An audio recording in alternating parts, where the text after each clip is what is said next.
A vida é feita de vários momentos. E eles podem ter o tamanho que você quiser. Um abraço pode ter o tamanho de uma saudade, de um até logo, ou de um eu consegui. O futuro também é assim. Ele pode ter o tamanho que você sonhar. É por ele que a PUC do Rio Grande do Sul pesquisa, inova e educa todos os dias. É por isso que nossa comunidade, nossos estudantes, professores, técnicos e profissionais de inúmeras áreas são incansáveis na busca do conhecimento e de soluções. E é assim que fazemos da PUC uma universidade do tamanho dos sonhos, dos abraços, dos olhares, dos sorrisos e das conquistas de quem acredita que o futuro tem apenas um tamanho: o tamanho que a gente quiser.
Boa tarde, sejam muito bem-vindos.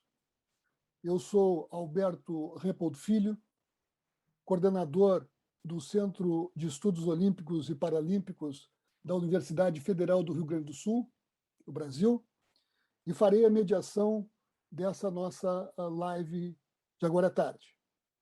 Primeiro, agradecer ao convite do professor Nelson Todd para participar desse importante evento, em especial por poder atuar numa live com a presença de dois professores de renome internacional, além de tudo amigos de longa data.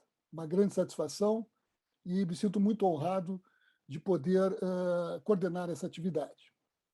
Algumas informações importantes antes de iniciarmos aqui com os nossos palestrantes de hoje, para que o nosso público possa tirar o máximo de proveito desse nosso encontro. Com certeza, muitos de vocês terão perguntas a fazer ao final das apresentações, então peço que localizem aí na tela de vocês, a parte de baixo da tela, vocês encontrarão ali um local onde tem um Q, um E e um A, né, que é o nosso sistema de perguntas e respostas, né? Questions and Answers. Né? Então, vai ser por ali que vocês poderão encaminhar as suas perguntas, as suas manifestações, os seus comentários e assim interagirem com os nossos participantes. Eu lerei, né, para eles e eles então responderão com certeza com muito gosto, né, a essas perguntas que encaminharão. Bom, obviamente o nosso tempo é limitado e nós teremos que responder dentro daquilo que o nosso tempo permite. Né? Esperamos poder atender a todas as perguntas. Bom, então, dando continuidade ao nosso Fórum de Estudos Olímpicos 2021, Nós teremos agora a temática dessa mesa da tarde, são os estudos olímpicos pelo mundo. Os nossos convidados, depois eu vou apresentar os seus currículos, mas nesse primeiro momento mencionar os nomes. Então, nossos convidados são o professor Dr. Lamartine Pereira da Costa, aqui do Brasil, e também o professor Dr. Emílio Fernandes Penha, da Espanha. Cada um terá 30 minutos para fazer a sua exposição, para que nós possamos ter um bom tempo ao final ainda para as perguntas. Eu informo os professores palestrantes quando faltar 5 minutos para encerrar suas falas, para ajudar aí na organização do nosso tempo. Bem? Bom, temos aí a imagem já do professor Lamartine, professor Emílio. Então, nós vamos começar com o professor Dr. Emílio. Será o nosso primeiro palestrante. Para o nosso público que ainda não o conhece, muitos já o conhecem, mas para aqueles que ainda não o conhecem, eu vou fazer uma breve exposição do seu currículo. O professor Emílio, ele é professor de comunicação na Universidade Autônoma de Barcelona, na Espanha, onde também é o diretor do Centro de Estudos Olímpicos desde 2009. Ainda na mesma instituição, ele é diretor e também fundador do Sport Research Institute, onde desenvolve, então, obviamente, pesquisas na área dos estudos olímpicos, algumas das quais ele vai nos falar um pouco aqui sobre o seu trabalho também nessa linha. Ele é doutor em comunicação pela Basque Country University, tendo recebido, isso é um motivo de muito orgulho para ele, mas também para nós que acompanhamos a carreira dele, um Outstanding Award, ou seja, um trabalho da mais alta qualificação na sua tese de doutorado, defendida, então, em 2001. Ele é criador e professor do Massive Online Course, chamado, esse curso, Os Jogos Olímpicos e a Mídia, que é a sua principal área de atuação, que foi lançado em 2014 no Coursera. O Dr. Fernandes também é autor de mais de 50 publicações acadêmicas, sendo autor, nós vamos mencionar aqui apenas duas de suas obras, Juegos Olímpicos, Televisión e Redes Sociales, em 2016, e também uma obra importante em língua inglesa, Social Media in the Global Sport, Strategies and Practice, publicado agora recentemente em 2021. Ele colaborou nas áreas de redes sociais com o Comitê Olímpico Internacional e também trabalhou no projeto de mostra de televisão do Museu Olímpico do Comitê Olímpico Internacional do COI em Lausanne, 2014. Professor Emílio, uma grande satisfação tê-lo conosco. A palavra é sua. Muchas gracias, profesor Alberto Repol. Es un grandísimo placer estar hoy aquí con vosotros. Quiero agradecer, comenzando por el grandísimo amigo, hermano Nelson, profesor Nelson Todd, por la invitación y por el privilegio de poder compartir la palestra, esta mesa hoy con el doctor Lamartine da Costa y el profesor doctor también Alberto Repol. El tema de mi presentación hoy, a ver si no encuentro ahora la presentación. Sí encuentro la presentación. Voy a intentar compartirla porque por alguna razón antes me aparecía y ahora no me aparece. Un segundo, si me permitís.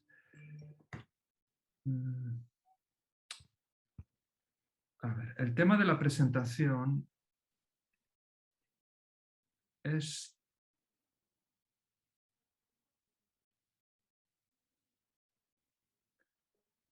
No sé por qué ahora no me aparece. ¿Se puede compartir la presentación desde Río Grande que está en el...? Lo haré ahora mismo, Emilio, no te preocupes. Porque por alguna razón ahora no me aparece y antes me aparecía. Bueno, os voy a comentar básicamente que... Muchísimas gracias. El tema del trabajo es origen y futuro en los Juegos Olímpicos mediados. ¿A qué me refiero con este tema? No estamos hablando del pasado de los Juegos Olímpicos de la antigüedad, no estamos hablando del futuro de los Juegos Olímpicos, sí estamos hablando del futuro de los Juegos Olímpicos en lo referido a los medios de comunicación. Pensé inicialmente en hacer algo más centrado en el presente, algo que estuviese relacionado quizá con lo último. Esta exposición habría sido pues, muy centrada en lo propiamente periodístico. Queríamos o intentado darle pues quizá una mayor profundidad. ¿Se puede pasar a la siguiente, por favor? Sí. Este título es un guiño a una conocida obra de un autor alemán que se llama Jan Jepser, que se titula Origen y Presente, y no es un autor excesivamente conocido. En el ámbito español ha sido conocido recientemente, pero curiosamente ha sido el traductor de autores como el poeta español anterior a la Guerra Civil de la generación de 1927, Federico García Lorca, por ejemplo, en alemán. Bueno, la tesis principal de este libro, al que hago referencia en mi presentación, es que todo, o sea, incluso en el futuro de las cosas, de las organizaciones, de los procesos, está siempre, siempre presente el pasado. Las raíces del pasado, en las raíces del pasado siempre está inscrito el presente, y a lo largo de mi presentación hoy estará también inscrito el futuro. ¿Se puede pasar a la siguiente, por favor? Sí, ¿de qué voy a hablar hoy? Básicamente de tres cuestiones. Quería, en cierta medida, conectarlo con el presente. Las consecuencias de la ausencia, en primer lugar, de público en los Juegos Olímpicos de Tokio. ¿Ha sido realmente tan importante, ha sido realmente tan determinante la ausencia de público en los Juegos Olímpicos? Después voy a pasar a un aspecto que tiene que ver con una reflexión profunda de los nuevos medios sociales que son absolutamente fundamentales en los Juegos Olímpicos, donde identifico dos elementos claves o dos pulsiones claves, dos drives. Una sería la enciclopédica y de la ilustración de la página web, por ejemplo, del Comité Olímpico Internacional, que tiene esa inclinación, digamos, más relacionada con la ilustración, con el periodo de la ilustración, y las redes sociales que son más nietzscheanas y que están más conectados probablemente por su idea de cambio constante, por su volubilidad, con una idea más posmoderna. Y finalmente, quiero presentar el argumento que el futuro mediático, el futuro de los medios y de los Juegos Olímpicos está inscrito en el pasado. Y voy a hacer un juego sencillo, creo que de etimología, para explicar por qué en el pasado de la etimología de los medios de comunicación en los Juegos Olímpicos está inscrito cómo se va a financiar en el futuro, cómo se va a organizar en el futuro y cómo va a interactuar la gente en el futuro. La siguiente, por favor. Sí, hay una idea básica importante. Como saben ustedes, los medios de comunicación son fundamentales por dos cuestiones para los Juegos Olímpicos. La primera, porque construyen, porque crean la realidad de los Juegos Olímpicos, pasan de una realidad que es fundamentalmente local, que se desarrolla en una ciudad, a una realidad que se convierte rápidamente en global, en mundial, como consecuencia del concurso de los medios de comunicación, la televisión y los medios sociales, pero fundamentalmente la televisión, como saben, convierte los Juegos Olímpicos en globales, un evento que de otra forma sería pues un evento local que se celebra en Tokio, en Río de Janeiro, en México, en Barcelona o en Londres. Y por otra parte, la televisión en la actualidad, y veremos también por qué en el futuro, será y es el principal medio de financiación de los Juegos Olímpicos. La televisión como medio de recabar recursos económicos que después se comparten con toda la familia olímpica de los Juegos Olímpicos. La siguiente, por favor. Sí, esta es una idea, esta idea de Jack Rock, esta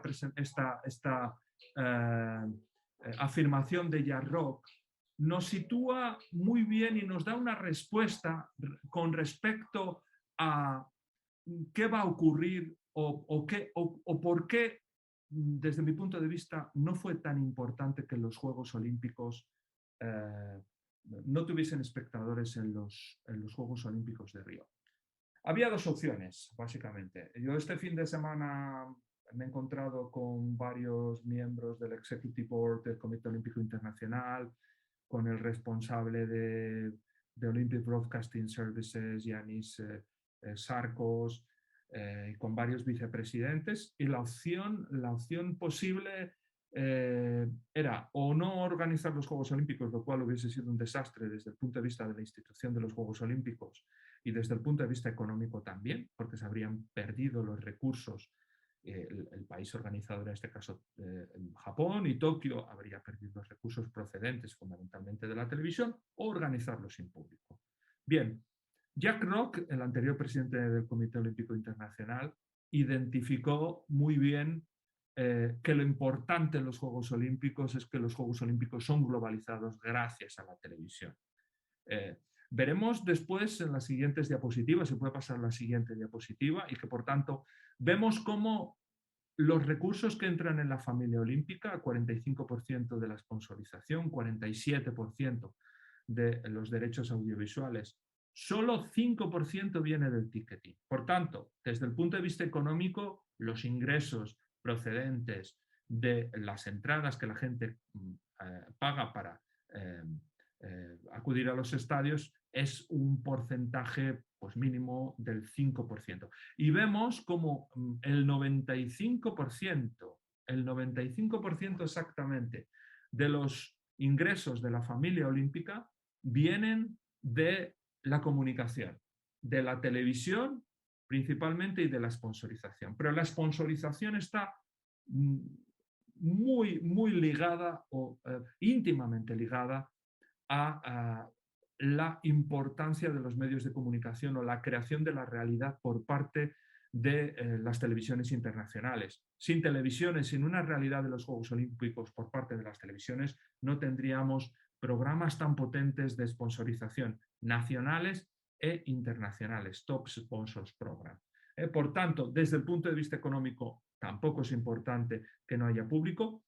No quiero decir con esto que que el ambiente en los estadios, el ambiente también que se recibe de los estadios en la televisión, hubiese sido mucho más bello, mucho más emocionante, mucho más bonito si hubiese contado con espectadores, pero el hecho de que los Juegos Olímpicos se hubiesen podido celebrar o se hayan podido celebrar ha sido una enorme victoria y ha sido una enorme gestión por parte del Comité Olímpico Internacional y el comité organizador de los Juegos Olímpicos de Tokio en 2021. Un enorme éxito en una coyuntura de enorme dificultad y que permitirá, esperemos, que los próximos Juegos en París sean unos Juegos habituales, unos juegos normales ya con público y que seguirán la senda de la tradición olímpica a lo largo de estos más de 125 años de antigüedad de los Juegos Olímpicos modernos. Siguiente, por favor. La siguiente, si es posible.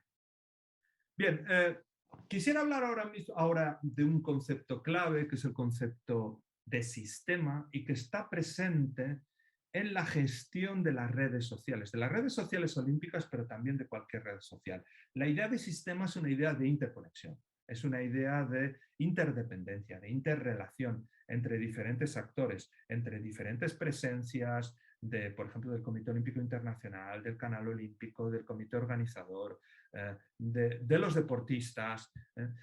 Es una idea holística de gestión de la comunicación. Y esta visión de sistema lleva a que la gestión de las redes sociales haya de ser una gestión también totalizadora, una gestión integral, que tenga en cuenta las diferentes redes sociales, los diferentes actores y las complementariedades entre actores y organizaciones y diferentes plataformas de medios sociales. Siguiente, por favor. Sí. Esto está muy relacionado, muchas gracias, si esta es la correcta, con una idea de Pascal, el filósofo francés Pascal. En una afirmación de Pascal observamos las dos grandes dinámicas que existen en la gestión de lo digital olímpico. Por una parte, habla de la interdependencia de los diferentes actores, todo es mediado e inmediato, todo trabaja conjuntamente por naturaleza, forma parte de una cadena que hace que las cosas más distantes y más diferentes aparezcan como unidas, y considera Pascal que es imposible conocer el todo sin conocer las partes y conocer las partes sin conocer el todo. Esto nos da una base para proponer una forma de gestión de las redes sociales que combine estas dos aproximaciones, la visión holística totalizadora y la visión individualizada. En la visión holística totalizadora tendríamos una idea que aparece en varias ya de mis publicaciones, que es la idea de cross-pollination, de polinización cruzada, de interdependencia entre los diferentes actores, entre las diferentes presencias en las diferentes redes sociales, de los diferentes actores olímpicos, la complementariedad y la colaboración de los diferentes actores para crear una estrategia holística, una estrategia totalizadora y que busque complementariedades. Y por otra parte, en esta afirmación de Pascal está también presente otro de los conceptos que manejo normalmente en mis dos últimos libros sobre redes sociales y que es la base de la comunicación en redes sociales, y que es el concepto de engagement. Que el concepto de engagement hace referencia a la participación de los públicos, a la promoción de la participación de los públicos en las redes sociales. Pues bien, estos dos conceptos están ligados a esta visión totalizadora, esta visión compleja que Pascal nos propone. Siguiente, por favor. Sí, siguiente, por favor. Siguiente. Sí, aquí vemos, sí, aquí, esta, siguiente. Esta. Las diferentes... me gusta cuando hablo de los diferentes fenómenos comunicativos, habitualmente resulta de interés ir hacia atrás. Volvemos al título de esta presentación, que habla de origen futuro de la comunicación mediada en los Juegos Olímpicos. Pues bien, para entender los medios sociales o los medios digitales de los Juegos Olímpicos, es necesario ir al pasado y ir a los orígenes de Internet en este caso. El primer Internet, ARPANET, que supone la conexión entre computadores, la creación de una arquitectura de comunicación descentralizada, no lineal, entre computadores, muchísimo más flexible que la comunicación a través de medios como la televisión, por ejemplo, la radio, los medios electrónicos que tuvieron su máxima expansión en la segunda mitad del siglo XX, pero que después surge la World Wide Web a partir de 1993, y que, utilizando como base esta idea de conexión entre ordenadores, establece o añade una nueva característica, que es la de la conexión entre contenido multimedia, entre contenido mucho más accesible, mucho más amigable, mucho más fácil de utilizar, porque el primer Internet es excesivamente complejo. El segundo Internet, el de 1993, el de la web, es un Internet muy amigable, muy sencillo de utilizar y multimedia. Utiliza vídeos, que permite la compartición fácil de fotos, de vídeos, que cualquier persona pueda publicar. Y con esa base surgen las redes sociales a partir de 2007, que las redes sociales, la gran aportación de las redes sociales es la interconexión entre personas. Añadimos a la interconexión entre contenidos, de la segunda fase, la interconexión entre personas. Y esta es una idea fundamental, porque a partir de ahora son los fans olímpicos los protagonistas de contar el relato olímpico. Los fans, los deportistas y las organizaciones ya no necesitan intermediarios, ya no necesitan que una televisión, que un medio de comunicación electrónico cuente su historia. El Comité Olímpico Internacional puede contar su propia historia, y lo hace a través del Olympic Channel, que es hijo de las redes sociales y de los medios digitales. Lo hace también a través de su página web, lo hace a través de Twitter, de Facebook, de Instagram, y lo mismo el comité organizador, etcétera, etcétera. Con los nuevos medios sociales, cada persona, cada organización se convierte en sí mismo en un medio de comunicación soberano que controla toda la comunicación. Siguiente, por favor. Aquí tenemos, por tanto, dos ideas, y ahora quiero ir a la idea que creo que constituye la principal, junto con la idea de la etimología para conocer el futuro. Esta constituye quizá la principal aportación de la presentación de hoy, y son las dos pulsiones, los dos drives, que diríamos en inglés, que están presentes en las redes sociales. Las redes sociales, que tienen una concepción sistémica de su funcionamiento, totalizadora y holística de su funcionamiento, tenemos en lo digital las redes sociales, que son un concepto estático, digamos, de la comunicación. Hablar de comunicar en redes sociales es hablar de un concepto estático donde todos los contenidos están ahí accesibles, absolutamente accesibles y disponibles para cualquiera con una conexión, pero necesitamos un requisito que es fundamental en comunicación, que es que la comunicación ha de ser, en este caso, ha de ser intended, en inglés ha de ser, la gente requiere de la voluntad de conocer respecto a los Juegos Olímpicos para visitar la página web. En otras palabras, las páginas web son estáticas porque la gente ha de tener la voluntad de visitarlas para obtener cualquier información. Sin embargo, las redes sociales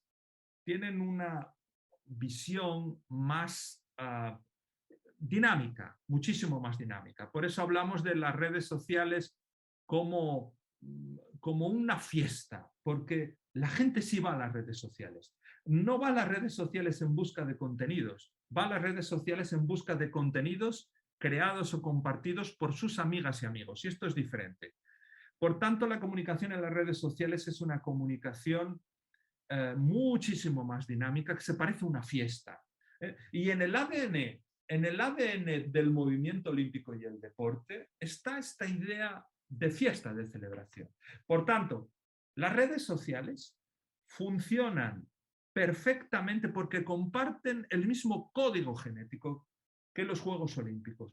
Mirad, a lo largo de estos últimos 20 años, muchos presidentes, Juan Antonio Samaranch, Jacques Rocque, han señalado algunos elementos esenciales de lo que son los Juegos Olímpicos. Jacques Rocque decía, con acierto desde mi punto de vista, los Juegos Olímpicos son una fiesta de la juventud, de lo mejor de la juventud. Bueno, esa idea de fiesta está ahí presente en los Juegos Olímpicos, de celebración de la victoria, de celebración de la excelencia y de la celebración de participar juntos, de compartir juntos. También es una celebración para los espectadores, es una celebración para los que participan y es una celebración para los espectadores. Por tanto, son material perfecto para su diseminación a lo largo de las redes sociales.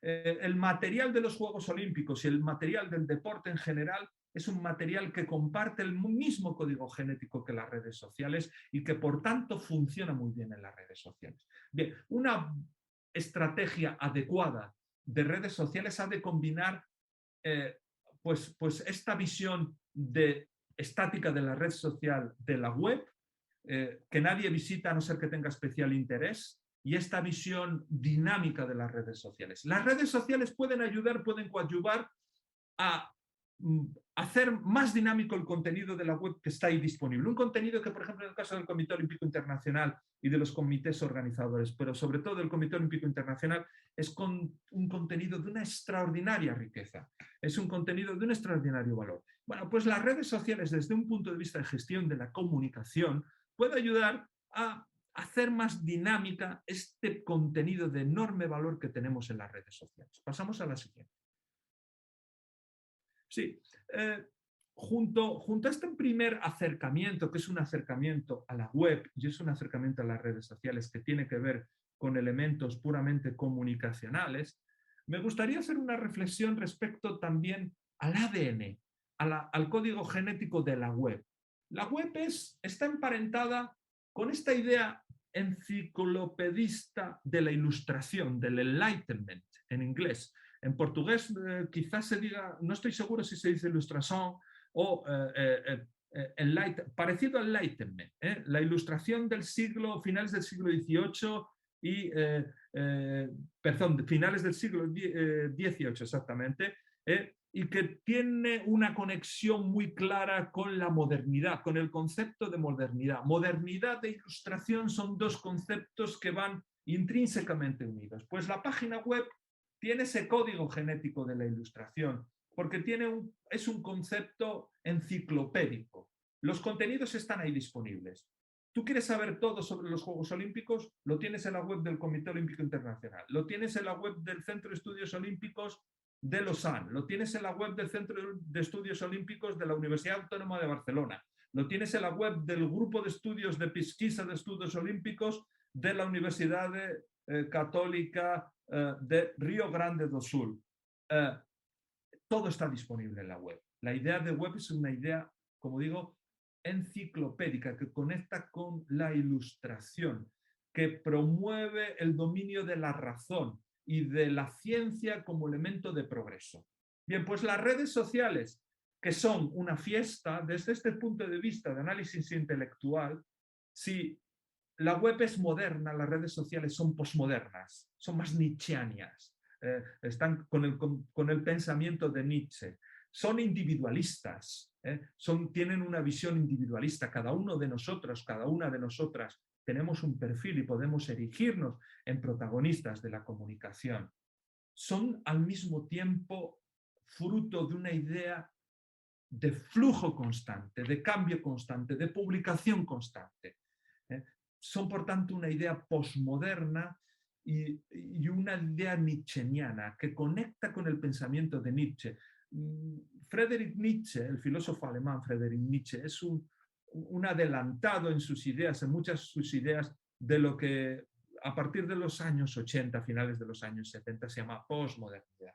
Bueno, pues frente a la web que encarna la modernidad y la ilustración y el enciclopedismo, las redes sociales, con su flujo constante de contenido, con su volubilidad, encarnan en una medida importante una idea posmoderna de la comunicación, inestable, cambiante, voluble, imprevisible, absolutamente imprevisible, y donde se manifiesta clarísimamente la gran crisis de los grandes relatos. Son peligrosas las redes sociales desde un punto de vista de comunicación. Y digo peligrosas desde un punto de vista muy provocador. Si yo fuese gestor, y lo soy, de algunas redes sociales, consultor, y lo soy, de algunas organizaciones relacionadas con las redes sociales, les diría, mucho cuidado, Comité Olímpico Internacional, con este carácter voluble y posmoderno de las redes sociales, porque el mensaje profundo y el mensaje de valor añadido que tienen los Juegos Olímpicos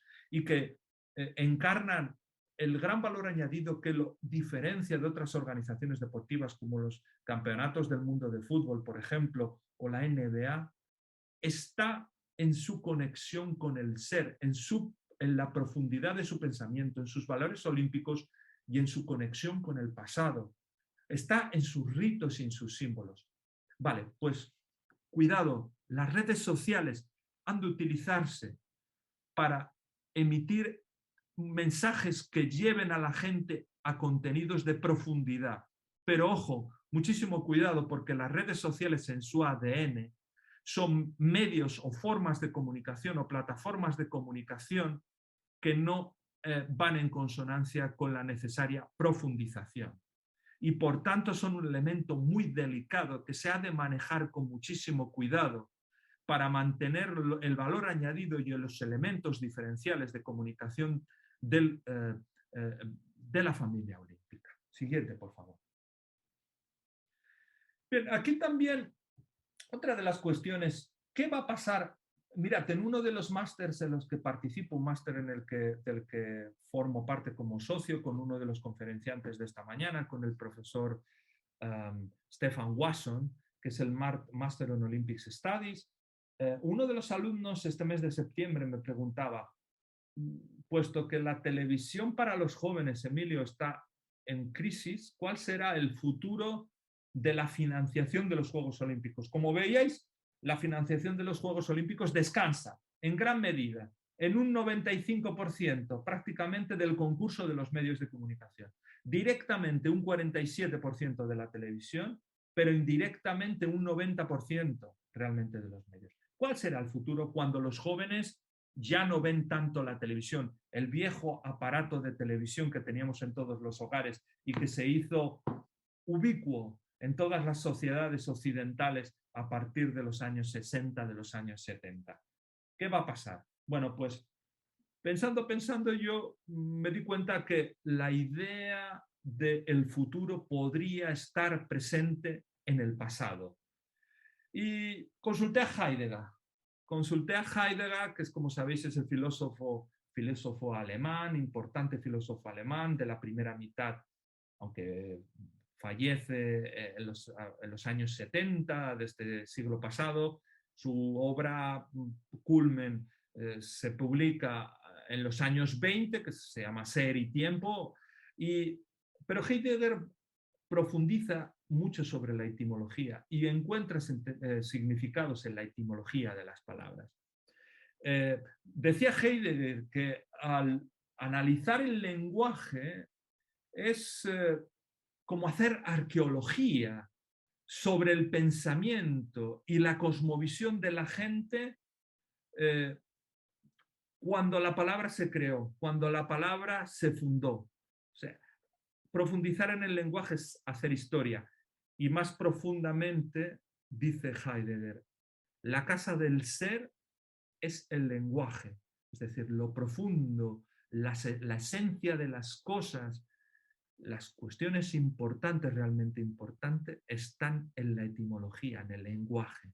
Bien, pues si analizamos la etimología de la televisión, vemos que televisión significa, no se refiere a un aparato, que ahora es un aparato de pantalla plana, OLED, conectado a internet y que, bueno, que tiene un gran tamaño, de más de 50, son habituales los televisores de 55 pulgadas en la mayor parte de los hogares de Occidente. Televisión hace referencia a ese aparato. No pensemos en la televisión como en el TV set de toda la vida, la antaño televisión barriguda. Pensemos en el concepto de televisión. Ver de lejos, observar algo que no está en ese mismo momento en el lugar en el que nosotros estamos. Es un concepto que hace referencia a la telecomunicación, a la comunicación de lejos y a la visión de algo que ocurre, si es en directo, si es en vivo, en un lugar diferente a donde se está ocurriendo. Bien, pues, ¿cuál será el futuro de la televisión? El futuro de la televisión será la tele con guión visión.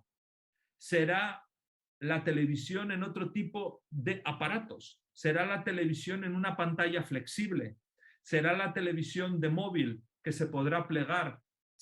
La televisión será social, como en la actualidad es. La televisión podremos plegarla, llevarla en el bolsillo, como podemos hacer con un papel, etcétera, etcétera, etcétera. Siguiente, por favor. El futuro de la televisión está en la televisión. Ha finalizado la presentación, ¿de acuerdo? Por tanto, para concluir ya, dos cuestiones claras. El mal menor era que los Juegos Olímpicos de Tokio se celebrase sin espectadores, se mantuvo la creación de la idea olímpica de forma global gracias a la televisión y a los medios sociales, que el futuro de la televisión está en su etimología, el futuro de la televisión está en la televisión, en otros aparatos donde veamos imágenes, donde podamos compartir socialmente esas imágenes como ahora hacemos, donde la inteligencia artificial tendrá un papel absolutamente preponderante y donde la individualización se profundizará. Pues muchísimas gracias por la oportunidad de hablar hoy aquí con todos vosotros. Quedo a vuestra disposición y a escuchar al doctor Lamartine da Costa. Muchas gracias. Obrigado, professor Emílio, pela belíssima exposição. Vamos passar imediatamente ao professor Lamartine Pereira da Costa.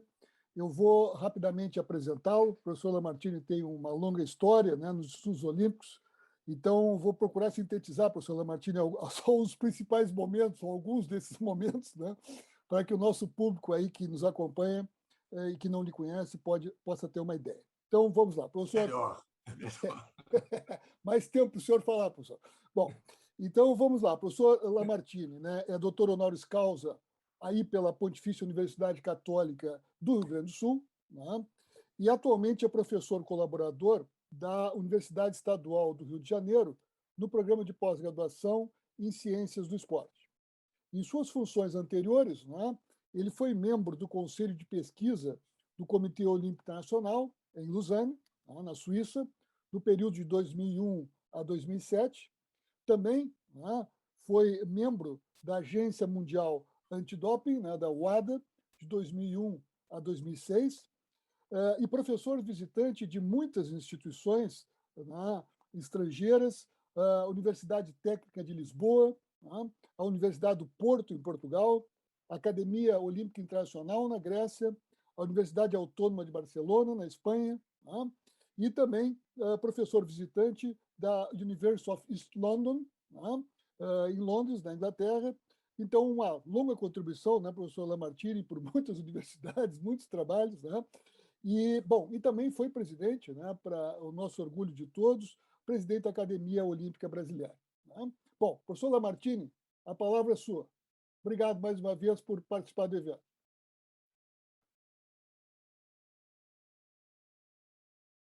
Muito bem. Então, essa é a nossa apresentação de hoje. São os estudos olímpicos pelo mundo.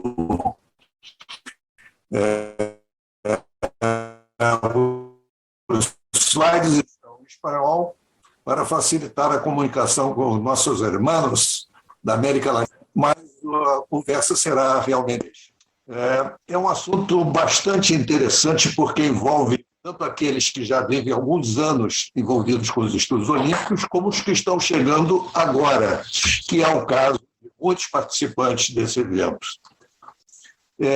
O que foi escolhido para apresentar o tema de hoje são os recursos de aprendizagem e desenvolvimento do conhecimento. Foi escolhida do ponto de vista histórico, da linha do tempo que foi aparecendo, que foi sendo transformado e o que é hoje, e chegando às inovações que nós estamos assistindo, até mesmo no desenrolar do presente evento, que nos traz um certo sentido de realidade. Mas nós vamos percorrer historicamente cada item e observar qual é a posição atual. Então, eu começo aqui por livros e artigos que surgiram após Coubertin, ou tiveram grande ênfase após Coubertin. Isso ocorreu praticamente em todos os países. Há um livro famoso aqui no Brasil sobre os Jogos Olímpicos de 1937.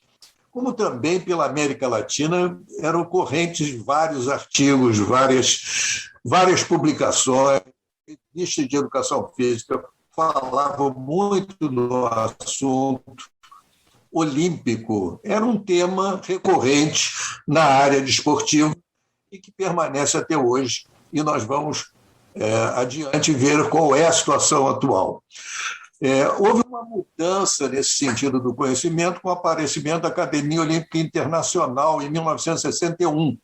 Foi o primeiro órgão que reuniu os intelectuais da área, os professores, os técnicos que estavam envolvidos com o conhecimento olímpico e passaram a fazer discussões organizadas, anuais, até mesmo por acampamentos, isso no início da história da Academia Olímpica Internacional. Seguiu-se livros coletivos de revisão de conhecimentos em projetos universitários. Aqui já é uma inovação. Surgiu em 1988, na Universidade de Seul, o primeiro livro coletivo já reunindo vários autores do tema olímpico, procurando ter uma ideia geral em termos de conhecimento do que se tratava, do que se estava discutindo naquela época. Muito interessante isso, que foi um momento talvez original de toda a participação, inclusive nossa, hoje. O que se sucedeu foi os Centros de Estudos Olímpicos e de Investigação. que tiveram início em 1982, mas apenas a partir de 1989 foram sistematizados por uma conexão com o Comitê Olímpico Internacional. Isso já foi uma alternativa. Existia antes disso as famosas academias olímpicas nacionais, que surgiram e que hoje aparentemente estão em decadência, conforme nós vamos comentar. Então, não é somente um processo histórico de inovações, mas também surgiram diversos retardos e até atrasos, como no caso das academias olímpicas nacionais. Os periódicos são mais recentes, periódicos seguindo as tendências científicas da cidade, né? Das escolas, surgiram os periódicos científicos sobre o tema olímpico, dos estudos olímpicos, e nós temos hoje 4 revisados por pares, começando inicialmente no ano 2000. As grandes novidades, pelo menos do ponto de vista tecnológico, podem ser citadas de projetos que ocorreram no Brasil e agora se espalhando pela América Latina e com o impacto dos outros. Foi o momento do aparecimento do Centro Virtual de Estudos Olímpicos. Surgiram aqui no Rio de Janeiro em 2015 e 2018. No momento eu falo da cidade do Rio de Janeiro e da Universidade do Estado do Rio de Janeiro, que acolheu o primeiro Centro Virtual de Estudos Olímpicos. Uma consequência disso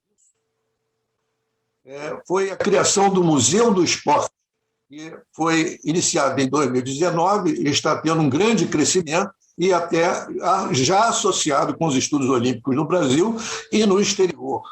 Então, nós estamos vivendo já uma situação que começou com livros e artigos no início do século XX e que hoje está em pleno, depois de um século, estamos vivendo assim.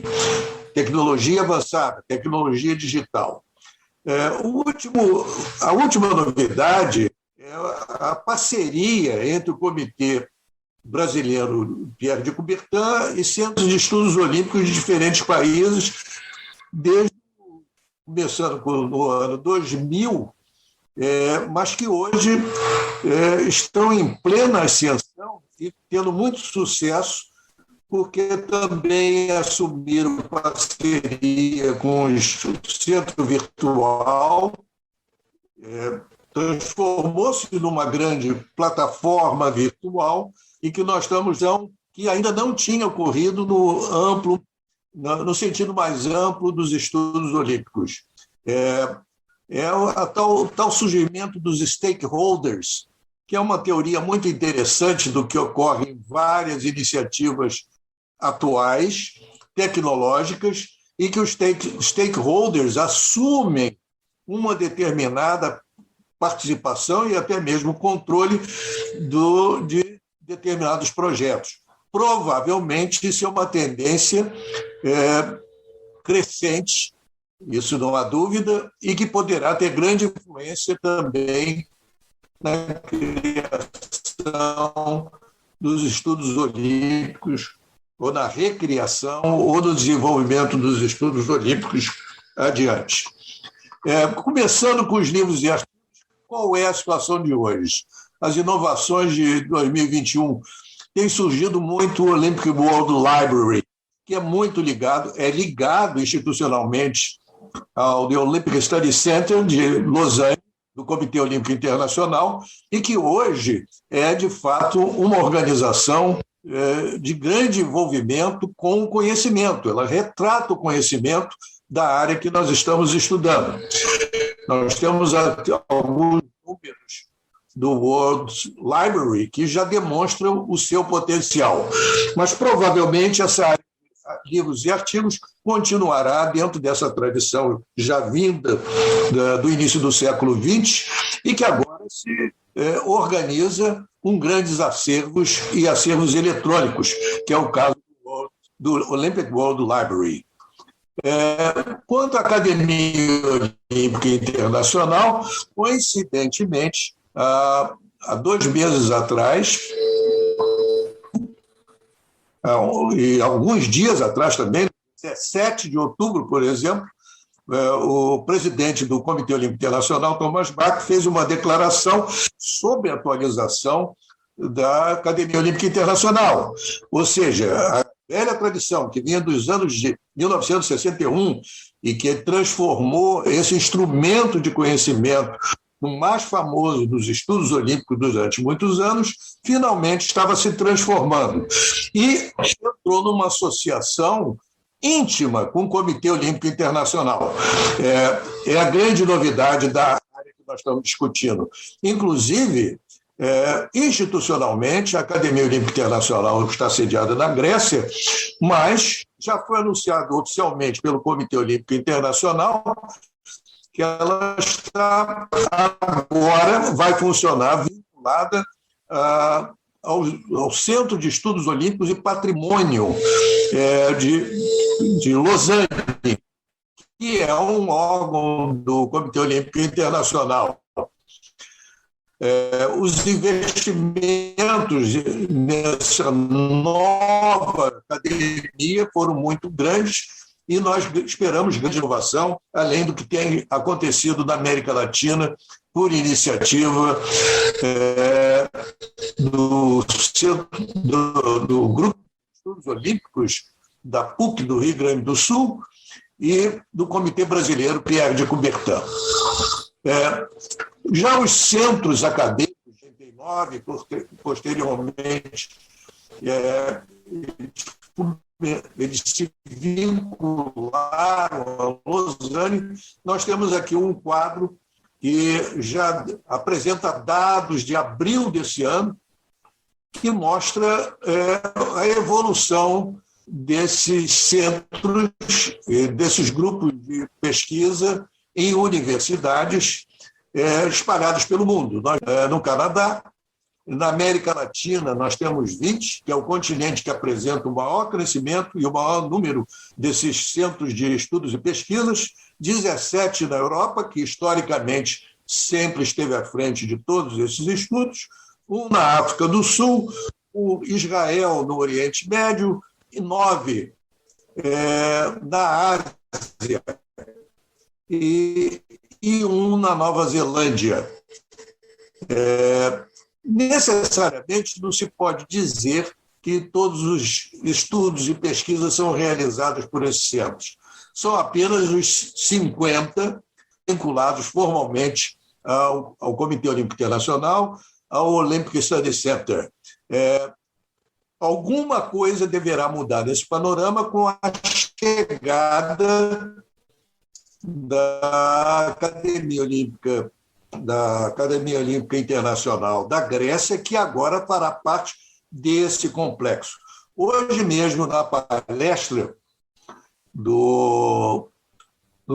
um dos dirigentes da Academia Olímpica Internacional, que é o Costa Georgiades, o Dean honorário, ele foi perguntado a respeito das academias olímpicas e disse que é preciso redefini-las, é preciso dizer para onde estão indo essas entidades. Elas foram deixadas para trás e agora começa a se perceber que alguma coisa tem que ocorrer. Essa alguma coisa deverá ocorrer também com a própria Academia Olímpica Internacional. Então, passamos para o outro item, que esse nos atinge mais diretamente. São os famosos livros coletivos de revisão do conhecimento em projetos universitários que surgiram em 1988, na Coreia, já foi dito, né? Acadêmico, que reuniu vários autores de diversos continentes e criou uma espécie de enciclopédia olímpica para acompanhar o nosso palestrante de hoje à tarde, nosso colega e amigo. Então, outros podem ser citados, realmente eles representaram o conhecimento durante muito tempo. Eu diria que na década de 1990 e a primeira... Não, na década dos anos 90 e a primeira década dos anos 2000, prevaleceram esses livros de grande revisão. Outro livro a ser citado, que por acaso um autor principal está presente, eu também palestrante hoje, que é o Emílio Penha, que juntamente com Moragas, Miguel de Moragas, que é o fundador do Centro de Estudos Olímpicos da Universidade Autônoma de Barcelona, eles criaram um desses livros de revisão, mas no sentido do que tinha sido feito desde os anos de 1988, que o professor Kang já tinha incluído, inclusive, estudos feitos em Barcelona, e até o ano de 2011. Outra coletânea desse tipo, que reunia os conhecimentos correntes desenvolvidos ao longo dos anos, é do professor Miller, que fez 2 ou 3 exemplares de grandes, de 1973 até 2003. Isso não é feito mais. Eu mesmo, em 2002, também fiz essa coletânea, fiz na língua inglesa, não está nem em português, nem em espanhol, que naquela época, aparentemente, a língua que deveria ser usada era o inglês ou o francês, se discutia esse assunto. O livro do Emílio Pena e outros de Barcelona está em inglês e espanhol. O livro do Landry, de 1990, da Universidade de Quebec, só está em inglês e francês. E o do Kang está em coreano e inglês. Esses livros organizaram o que nós chamamos hoje de estudos olímpicos. A partir deles, então, é que houve circunstâncias capazes de estimular estudos isolados, que são normalmente feitos nas universidades por pesquisadores dentro dos seus cursos. São diversos, mas alguns de estudos olímpicos. Então, hoje, a área de conhecimento dos estudos olímpicos, ela se aproxima muito de qualquer outra área científica e da produção de conhecimento. A fase que veio depois dos grandes livros de reunião do conhecimento foram de livros também coletivos, mas ligados a determinados objetivos ou assuntos, como nós vemos aqui outro também de Barcelona, que foi feito em português e espanhol, relacionado ao ensino universitário, em inglês, o Olympic Idea Nowadays, que é um livro internacional também apoiado, editado pela Universidade Autônoma de Barcelona, do Centro de Estudos Olímpicos, e no qual eu e a professora Miragaia, hoje aqui presente, também nós dois participamos, e que teve autores de vários países, mas baseado num setor de conhecimento, conforme eu já comentei. Os brasileiros começaram a aparecer bem, ou se organizaram no sentido mais próximo ao internacional, quando eles começaram a fazer seus próprios livros, e além daquele que foi feito em 2002, que era mais genérico, era mais de revisões, então mais ligados aos mega eventos, até mesmo que começamos em 2008, já visando os Jogos Olímpicos de 2006. Nós vemos aqui na ilustração alguns 4 desses livros. Quer dizer, aqui no Brasil, isso transcorreu com grande sucesso e continuamos a progredir. Aqui à direita nós temos um outro livro desse tipo, que foi feito também em acordo com a China, entre brasileiros e chineses. E, mais uma vez, a professora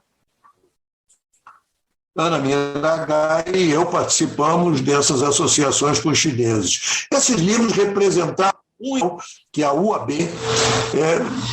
participou nos estudos olímpicos. Inclusive, na Inglaterra, nós temos um livro aqui à esquerda, do Olympic Idea, que foi produzido, mas é um livro de uma editora inglesa, da Universidade de East London, com vários autores internacionais, alguns dos quais brasileiros. Esse é o desenvolvimento atual, que é muito parecido com as outras áreas, e mais parecido ainda porque os estudos olímpicos já possuem 4 revistas, journals, em inglês, revisados por vários, peer-reviewed, é o que dá o sentido científico. E o que as universidades estimulam? O primeiro é o Olímpica, que iniciou no ano 2000, que é apoiado pela Universidade de Western Ontario. Tem o Journal of Olympic Studies da Universidade da Califórnia, que não tem um centro, não há um centro correspondente de estudos, ao contrário do Canadá, mas tem as universidades para a criação de journal. Nós temos que acompanhar a melhoria do ensino também pelos meios que são encontrados, que são acessíveis para o desenvolvimento do conhecimento.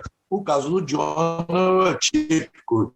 E aqui nós temos um brasileiro, que é da Universidade de São Paulo, a USP, que são olimpianos.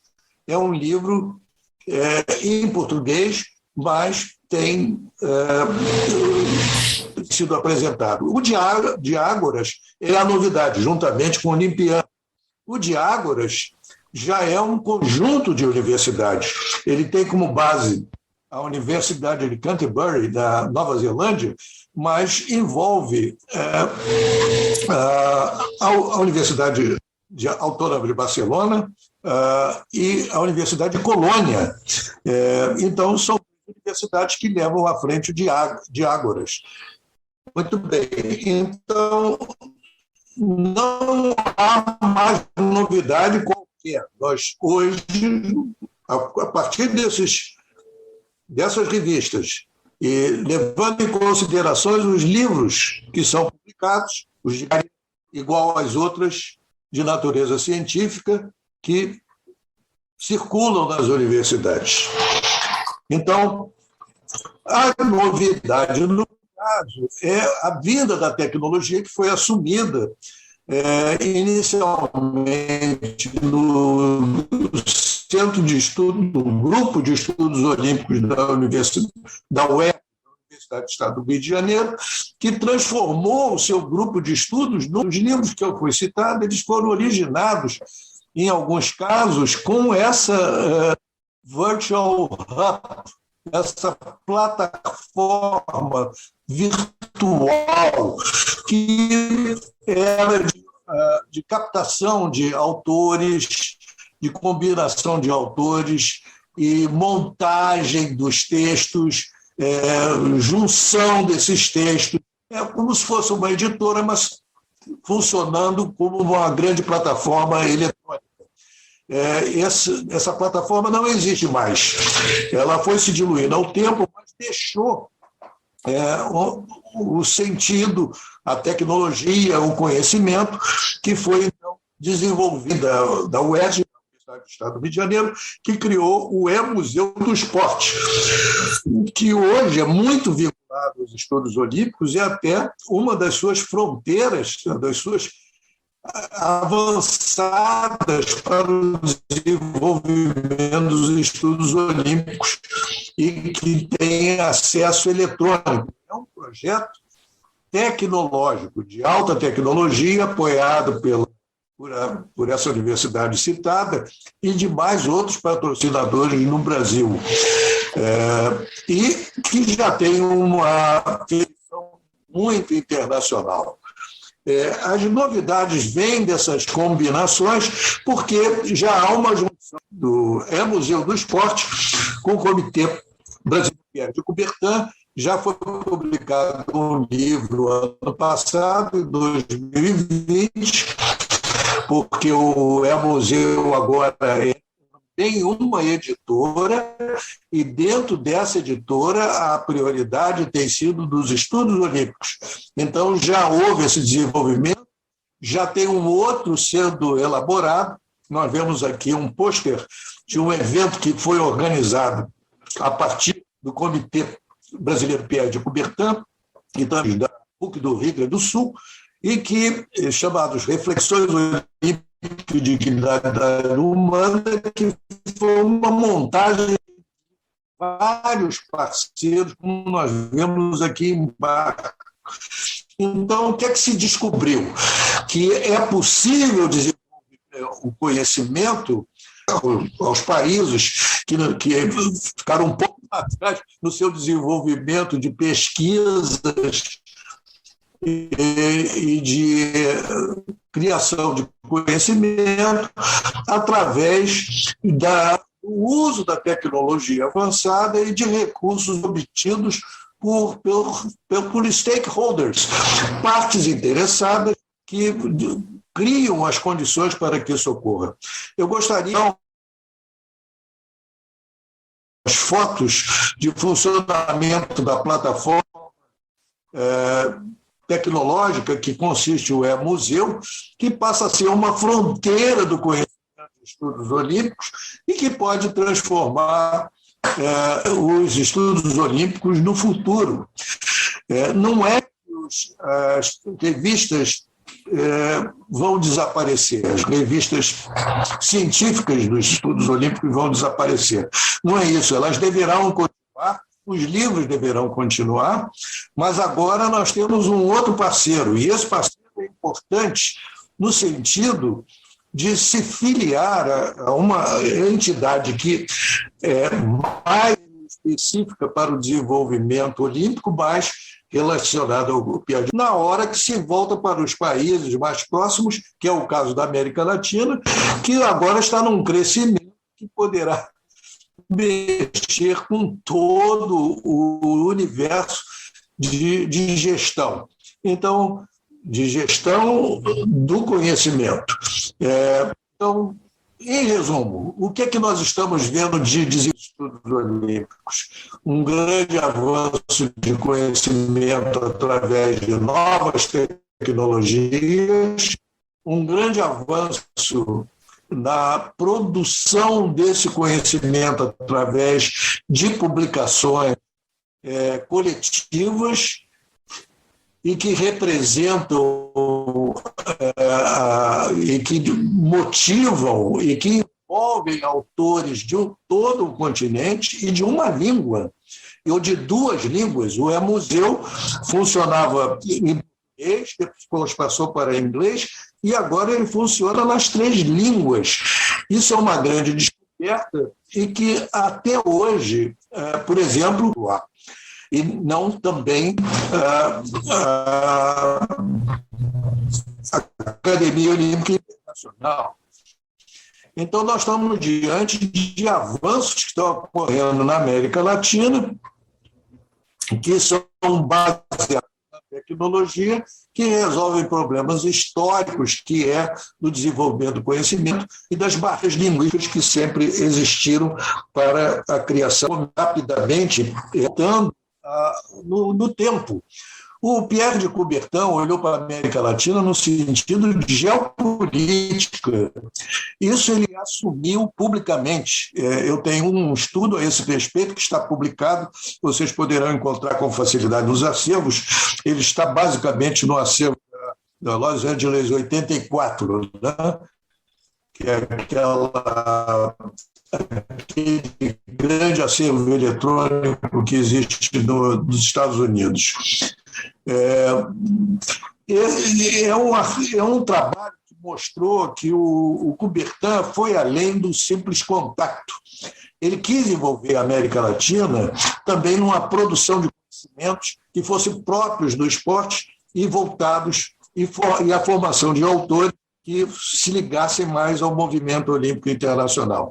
Hoje está acontecendo a mesma geopolítica de outra forma, baseado no fato continente em que o Brasil já há tecnologias e há instituições que procuram essas ligações, esses vínculos para o seu desenvolvimento próprio do país, irmãos, e certamente envolvendo também a parte da Europa que é correspondente à língua espanhola, que não é à toa nessa reunião.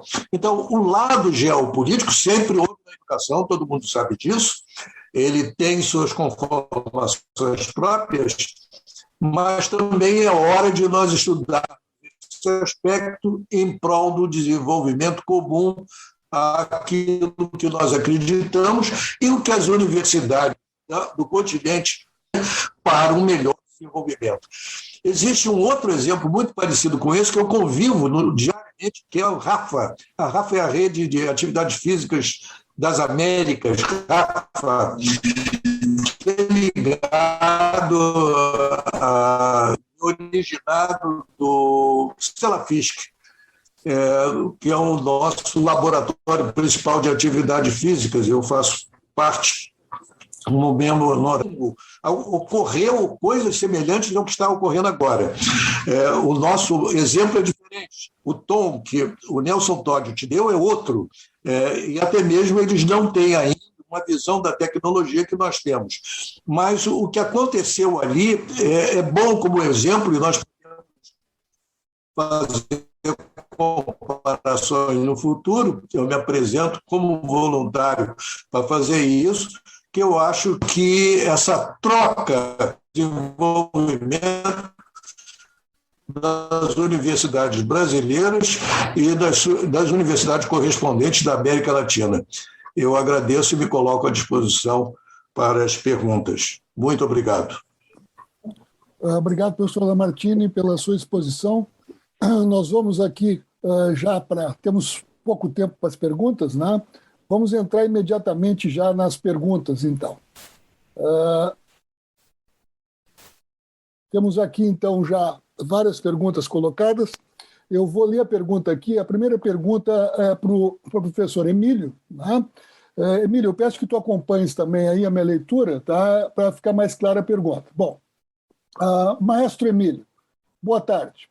De acordo com, primeiro, uma excelente apresentação, tá? Mas de acordo com a tua apresentação, o pilar da juventude da Agenda Olímpica 2020 é um dos novos dos esportes urbanos, né? Esse é um dos pilares. Considerando, né, a tua estratégia, né, considera você que a estratégia das redes sociais do COI está atrelando os jogos aos Jogos Olímpicos, ao movimento olímpico, está atraindo, né, os jovens ao movimento olímpico? Saúdes da Colômbia, né, saludos da Colômbia e felicitações aos organizadores desse excelente evento. Muchas gracias por la pregunta.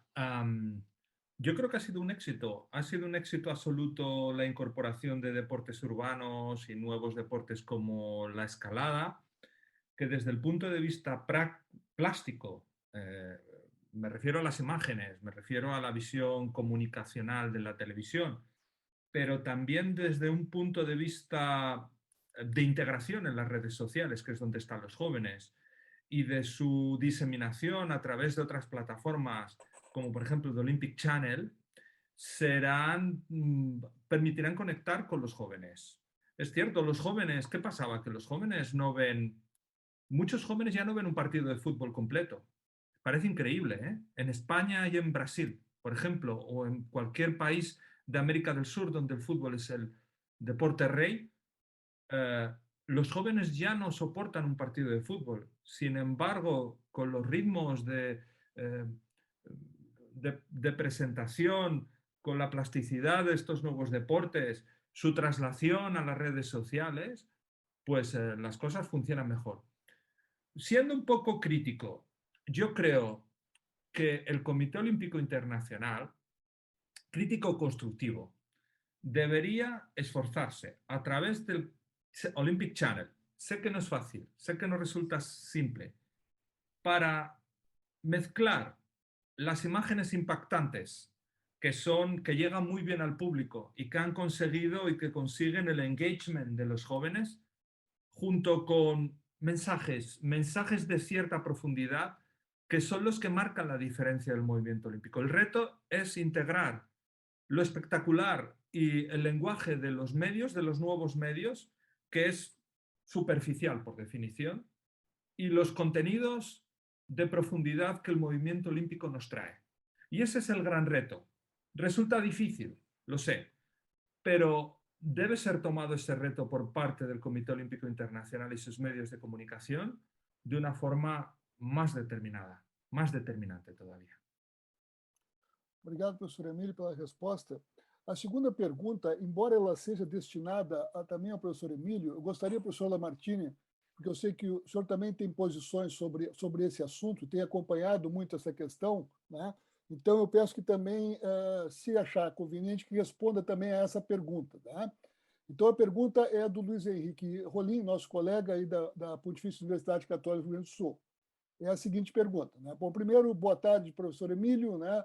Obrigado pela belíssima apresentação. Tá? Tivemos esse ano uma discussão muito importante referente à mudança da regra 50 e o direito de se manifestar dos atletas. Tá?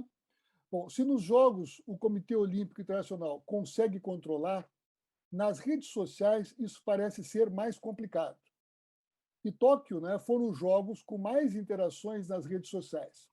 Gostaria de lhe perguntar como você percebe essa questão das redes sociais e a liberdade de expressão dos atletas e treinadores durante os Jogos Olímpicos. Um grande abraço. Professor Lamartine, peço que fique à vontade, porque sei que tem posições sobre isso também, se achar conveniente falar. Professor Emílio. Primero yo, quizá Lamartine, Sí. profesor Lamartine puede comentar algo que no... Quer iniciar, Lamartine? Queres iniciar? Emílio, esse é teu assunto, Emílio. Esse é o teu assunto. Vamos lá, Emílio. Muy bien. Es un tema... Sí, es un tema complejo. Es un tema complejo. ¿Qué ocurre? Cualquiera se convierte ahora mismo en un medio de comunicación como consecuencia de las redes sociales. ¿Cuál es el único requisito hoy en día para ser un medio de comunicación influyente y que llega a mucha gente? Dominar lo que en términos comunicacionales se llama economía de la atención, captar la atención del público, es lo importante. Cualquier deportista olímpico lo consigue. Bien, ¿cuál es la preocupación y esa preocupación por parte del Comité Olímpico Internacional es importante? Que lo importante durante los 17 días de los Juegos Olímpicos sea el deporte olímpico, la competición y las ceremonias. Y que otras cuestiones que pueden ser polémicas, que pueden ser motivo de controversia, pues queden apartadas. Hoy en día, que cualquier entrenador o cualquier miembro de los equipos que están en la Villa Olímpica puede publicar, pues la polémica, si no existe esa limitación de libertad de expresión, la polémica está servida. Y es fácil que se produzcan pues, adulteraciones también incluso de los debates. Entonces, no me gusta el control sobre los flujos de comunicación en las redes sociales ni en los medios tradicionales. Sin embargo, entendemos que estas medidas, que son unas medidas delicadas, porque la libertad de expresión es una cuestión muy delicada que se debe tratar con muchísima cautela y con muchísima atención. Durante los Juegos Olímpicos yo creo que lo que se pretende es que impere el espíritu olímpico y para ello pues las limitaciones en esas formas expresivas pues parecen ser la única solución. Pero insisto, no me gustan las limitaciones en la libertad de expresión. Decía Umberto Eco que, como todos ustedes, todos vosotros sabéis, era un semiólogo italiano de muchísimo prestigio, que también ha sido novelista y en Brasil se conoce mucho, decía que el único mérito de Twitter y de las redes sociales era que cualquier tonto tenía voz por primera vez gracias a las redes sociales. O sea, los intelectuales en los medios antiguos ya tenían voz, pero ahora cualquier tonto y cualquier maluco, cualquier loco, tiene voz en las redes sociales. Bueno, en fin. Obrigado, professor Emílio. Lamartine, quer acrescentar alguma coisa sobre o direito do atleta? Sim, não, eu prefiro adiantar já a aprendizagem que houve aqui no Brasil em lidar com essa situação. Partindo do que o Emílio falou, nós temos que entender que os intelectuais, os professores, os pesquisadores precisam desenvolver suas teorias para entender o que está acontecendo. O que nós aprendemos aqui no Brasil, e até por iniciativa de Nelson Todić, que é muito interessante, foi a rapidez que se organizaram as coisas aqui para discutir esse assunto e já fazer publicação. Provavelmente, até onde eu saiba, pelo menos, não existe outra publicação, vamos dizer assim, de pesquisa ou de debates ou de reunião de intelectuais ou de professores e pesquisadores para discutir esse assunto e será publicado proximamente. O que houve, portanto, foi a mobilização rápida do E-Museu e juntando os stakeholders, inclusive juntando as Nações Unidas, que rarissimamente se envolve com entidades desportivas, mas se envolveu com esse tema, tendo em vista a delicadeza do que se trata. Eles também têm interesses. Foi típico das reuniões de stakeholders para desenvolver soluções, publicações ou estudos para ajudar a decisão sobre esse assunto. De maneira que acabamos descobrindo um novo nicho pelos avanços tecnológicos que tem havido aqui no Brasil com respeito aos estudos olímpicos, que é basicamente o desenvolvimento de plataformas eletrônicas, que nós devemos estar na frente da comparação internacional e das publicações devidas, que são rapidamente feitas. O E-Museu é capaz de fazer um livro desse em menos de um mês, como aconteceu com o livro sobre o Coubertin e a reinvenção do esporte do ano passado. Reuniu-se aí 27 autores dos 5 continentes, por iniciativa do Nelson Todić, e num mês nós publicamos um livro a respeito. Quer dizer, foi não somente uma bravata editorial ou até acadêmica, e nem foi uma aventura, simplesmente foi o uso adequado das tecnologias. Então, não estou discutindo o tema, não tenho bases para discuti-lo. Acompanho aqui o professor Emílio, que tem muito mais experiência no assunto, mas digo que é necessário ser acompanhado de teorias e de trabalhos a respeito. O próprio interesse dos alunos com esse assunto já demonstra a necessidade de nós publicarmos coisas a respeito. Senão nós vamos esperar anos para que isso ocorra, daqui que as revistas mobilizem as pesquisas, se levante os dados. É muito complicado esse assunto e num timing diferente. Então, os estudos olímpicos acabam de ganhar um timing, um novo timing, desde Coubertin, tendo em vista as últimas realizações que ocorreram aqui no Brasil a partir do Comitê Brasileiro Pierre de Coubertin.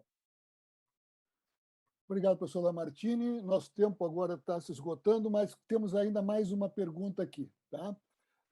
Professor Emílio, tá? Então, é do Braulio Marx. Ele nos diz o seguinte, tá? Tenho participado da International Olympic Academy Development Working Group. O que você poderia nos dizer sobre as novas estratégias de comunicação e divulgação de conteúdo, né, da Academia Internacional? Obrigado e parabéns. Professor Lamartine, o senhor fica à vontade para comentar essa também. Pregunta muy interesante. Sí, bueno, la Academia Olímpica Internacional, todos los que hemos tenido la suerte de estar alguna vez, que son todos los profesores que están aquí hoy, todos han estado muchas veces, el primero de ellos, el profesor Lamartín da Costa. Es una institución muy especial. Es una institución muy especial cuyas redes sociales en el futuro tendrán un protagonismo fundamental, al mismo tiempo que los cursos online. Es voluntad del presidente de la academia, el señor Cubelos, Isidoro Cubelos, que en el futuro próximo la Academia Olímpica Internacional ofrezca, además de los cursos que se ofrecen en periodo de verano, normalmente entre mayo y septiembre, diferentes sesiones, en el futuro próximo pues haya también cursos online disponibles sobre diferentes temas olímpicos. Al mismo tiempo, la Academia Olímpica Internacional desarrollará en los próximos meses una nueva estrategia de comunicación en redes sociales que acompañará pues, a las miles y miles de seguidores en Internet que esta institución tan importante para el movimiento olímpico tiene. Bueno, muchas más cuestiones que van a ser desarrolladas en concreto a lo largo de los próximos años y que han actualizado y actualizarán la imagen de la Academia Olímpica Internacional y de su conexión con la realidad actual, con los medios digitales y con las nuevas formas de enseñanza y aprendizaje digitales y online. Obrigado. Professor Lamartine, por favor. Agregando, hoje nós tivemos uma palestra do Costa Georgiades e ele foi perguntado a respeito da questão da tecnologia, mas ele preferiu abordar do ponto de vista do esporte, dos esportes eletrônicos que têm dominado os interesses do Comitê Olímpico Internacional. Mas, de qualquer forma, nós todos sabemos que haverá uma grande mudança nos estudos olímpicos com a próxima entrada da Academia Olímpica num novo perfil junto ao Comitê Olímpico Internacional, principalmente que eles têm recursos. E tudo indica que eles vão partir, não somente pela informação de Emílio, mas eles mesmos já anunciaram que vão adotar procedimentos de natureza tecnológica. Então, nós vamos aguardar, porque eu tenho a impressão que nós poderemos fazer, a partir de agora, combinações com proveitos mútuos dos diversos participantes dos estudos olímpicos a partir dessas plataformas eletrônicas. A experiência de Barcelona e a experiência que nós estamos criando agora com o E-Museu e da criação de publicações, provavelmente vai se enriquecer bastante desse novo intercâmbio que deve surgir com o novo perfil da Academia Olímpica Internacional. Obrigado, professor Lamartine. Bom, o nosso tempo está se encerrando. Né? Eu quero aqui a ambos os nossos convidados, a professora Ana Miragaia, nossa colega também dos Estudos Olímpicos, ela parabeniza aí os professores Emílio e Lamartine, né, por suas apresentações de excelência. Tá? Obrigado, professora Ana, pelos comentários, né, e elogios. Bom, caros colegas que nos acompanharam aqui nessa sessão, tá? Tenho certeza que as exposições dos professores, né, foram muito construtivas, né, nos ilustraram, né, uma visão mais, eu vou dizer assim, das suas experiências de vida, das suas experiências acadêmicas. Tenho certeza que foi uma sessão muito produtiva. Então, quero, em nome dos organizadores do evento, né, agradecer muito ao professor Lamartine, né, que é sempre o nosso mentor, né, o nosso professor de todos aqui no nosso Brasil, né, e também as suas repercussões, as suas ideias no contexto internacional. E agradecer muito também, né, ao nosso querido amigo, professor Emílio Fernandes, que também, né, tem nos auxiliado muito nas reflexões aqui no Brasil, né, e também em outros países. Agradecer muito. Tá? E, então, da minha parte, também agradecer mais uma vez, né, ao professor Nelson Todd, toda essa equipe organizadora, né, à Pontifícia Universidade Católica do Rio Grande do Sul, ao Comitê Pierre de Coubertin, né, pelo convite. E dizer que, então, vamos fazer agora um breve intervalo, né, até as 4 horas, onde reiniciamos com as atividades. Muito obrigado a todos e a todas que estiveram conosco, aos nossos palestrantes, e até às 4 horas. Encerramos assim a nossa sessão. Obrigado.